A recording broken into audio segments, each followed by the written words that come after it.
Hi, my name's Nick Broughton, and I'm a Randomfish. Hit that subscribe button and let's be Randomfishes together. So, today I'm holding my camera, so it might be a little bit shaky and whatnot, because I am currently trying to sort of keep it nice and steady with my hand. Because I am still in bed, people. I am still stuck with a cast on my leg, and quite frankly, I have lost the will to keep on sort of not doing videos. So I've decided to stuff it. I'm going to do a video this week, and I'm going to get something done. So the film I wanted to talk about this week actually is one that I picked up a while back. The Kid Who Would Be King. Now this is a British film, which I'm very pleased about.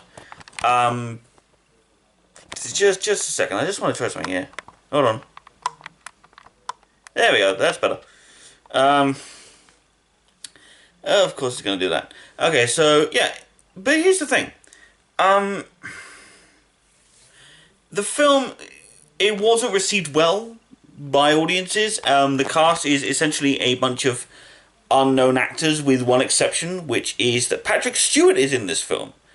Yeah, he's in this movie, and it's kind of cool. He's kind of like the version of Professor X you get from Logan, but he can walk, and he's still a wise old mentor character, but he's a really cool version. It's kind of nice to see. What else is there in this film? Oh, yeah, so the idea of this film is that basically it's the Arthurian legend, but it's done with children, and the basic premise is that after Arthur defeated Morgana way back when in the Arthurian legend itself, she swore vengeance, and she was trapped underground under the earth, and she said that when the land would become lost and leaderless, and when hope seemed to be lost, she would rise again and take Excalibur for herself and rule over the world with her little demonic army. Excalibur obviously is thrown back into the lake after Arthur's death, and Merlin goes into hibernation essentially for all those years to try and avoid these things. The sword is pulled out of the stone by a kid called Alexander, while he's being chased by two bullies called Kay and Lance. Yes, they're going with those names, Kay and Lance. Um, he pulls the sword out of the stone, and his best friend Bedders, says to him, oh, you pulled the sword from the stone, you must be king, oh my god, this is so cool, blah, blah, blah. And of course, Alexander refuses to believe it at first. He then meets Merlin, who is mostly a kid in this, which I do like. I like the idea of this. He's also he's a very manic kid. He's kind of the kind of actor that you would see playing the Doctor at some point in the future, if Matt Smith hadn't gotten to him first. To be the youngest ever to sort of play him, it's that kind of version of the Doctor, very manic, very young manic Doctor. It would have been cool at the time. Then he ends up recruiting Lance and Kay to help him try and find and stop Morgana permanently before an eclipse happens, which is what she's doing. Basically, we all know what it's like in Britain at the moment. We are basically, it feels lost and leaderless, and it feels very hopeless in this country. It doesn't exactly surprise me that film will be made around this time period. It really doesn't. The idea is that they end up going searching for Alexander's dad. He only lives with his mum in the film, and he goes off searching for his dad because he thinks his dad is somehow connected to the myth of Arthur, because he used to live on Tantagel Island. I can't say the name of the Tantagel Island, which is the place of Arthur's birth. It's where he lived. It's where everything else sort of went down for him. And then the idea of it was that they end up traveling there, fighting off the demons. They face Morgana, they go back home. Morgana isn't quite defeated, so they end up mounting a defense in the school with all the other students. And they end up fighting the demons, and they defeat Morgana, and she goes back inside and blah, blah, blah. That's the plot. The things that make me laugh are kind of these little nods that they make, because they throw they talk about how it's the sword and the stone. They talk about how it's the sword and the stone. And then, sometime after, they call it Excalibur for a little bit. But they only... I feel like the time that they mainly called it Excalibur mostly is after a scene where Lance, who is basically... The Lance and Kay are the bullies of the film, and they have to learn to be nice to, The whole point of Arthur was he turned enemies into allies. And that's kind of what Alexander is trying to do with these two. And Lance tries to take the sword from him. And when the sword vanishes from their grasp, Lance and Kay walk off. And Alexander looks at the book and sort of realizes that the Lady of the Lake is in every body of water. And as such, he can speak to her. So he calls out to her and sort of says, if our quest is just and true, if the knights are really the knights that I meant to be doing this with, return Excalibur to me. And Excalibur rises out of the lake, and that's when it starts mostly being referred to as Excalibur, which I kind of like, because in the original legend, I'm going to sound like a real snob for saying this, but I don't care. In the original legend, the Sword of the Stone and Excalibur are not the same sword. They're not. The Sword of the Stone is the thing that allows him to be king. It ends up being destroyed in some form or another. Ends up being broken in two to an extent. And the idea is that Merlin takes Arthur to the lake where the Lady of the Lake gives him Excalibur. Because she somehow has access to a mystical sword and its sheath that makes him invincible as long as he has it. It's all part of the legend originally.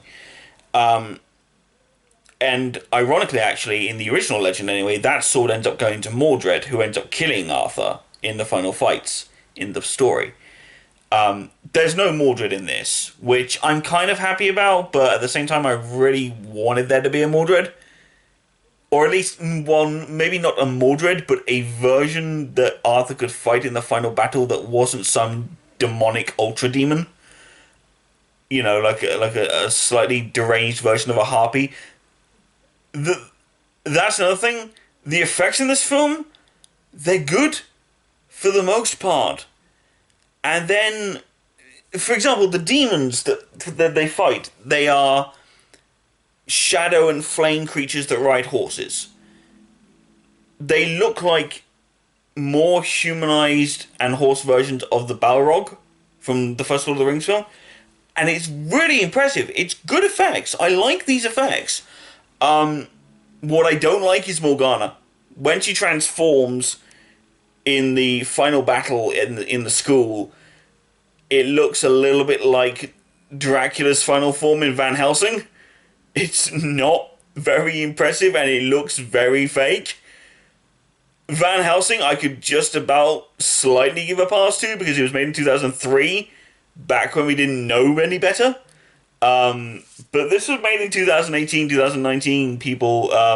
We need a bit more grip than that. Thank you very much. Just a little sad. What else can I do? Oh yeah, so this film's effects are not great, but they're not awful either. They're very well handled for the smaller stuff, which is very cool. Merlin, as I said before, is a complete jittering maniac, which I love. I love the fact that Merlin's a jittering maniac. I always thought Merlin should be a jittering maniac for the longest of times. He's either a jittering maniac or he's a very wise old sage. That's kind of Merlin's MO for a lot of the stuff that he's ever done. I think that's always good. And I love the acting in this, despite the fact that they're child actors, and I have a slight issue with child actors for a lot of reasons. Primarily because some of them just don't act very well on screen, yet it's trying to be brought across that they can act really, really well, and I do applaud studios for trying. But in this version anyway, the only person who I didn't really feel was getting into their role was Lance. Now, that might be because of the lines he was given, but honestly, I don't know. there are bits where he does come across pretty good at what, when he's angry. It's well done. But these other times when he's trying to be nice or when he's trying to be genuine, it just doesn't feel it. The two actors who I feel like are acting their hearts out, their little hearts out, is Kay and Bedders. Out of the main four characters that you see throughout the entire film, those two I feel like are really sort of picking it up. The kid playing Alexander is well done. I like him. I like what he does, and I love Merlin's actor. He's not in the film as much as possible, so I don't feel as guilty sort of saying that Kay and Bedders are the best for me out of the four of them. I will say with Kay, I do give props to that actress. She was very well done in that, and Bedders is again very well done. Alexander is good. I just didn't feel as connected to him as I did to the other characters. That might be because he's meant to represent King Arthur. He's meant to represent the lofty idealism that sort of comes with that character that we may not always get, and that's fine. That's fair enough. I mean, not every character is meant to be identifiable. A lot of the characters are just meant to be idealized. It's the main reason why Superman still works to this day and age. And again, I'm fine with that. But this was a short review that I wanted to just quickly do about that because I still want to do videos for this channel. I still want to do stuff for this channel. I'm going to try and do better next week. I might even be sat down and have the camera on a reasonable surface that doesn't involve my hand. But we'll just have to see on that one. Handheld vloggers, you have my undying appreciation. You really do. So with that in mind, I'm just going to say, Randomfish out, my little random fishes.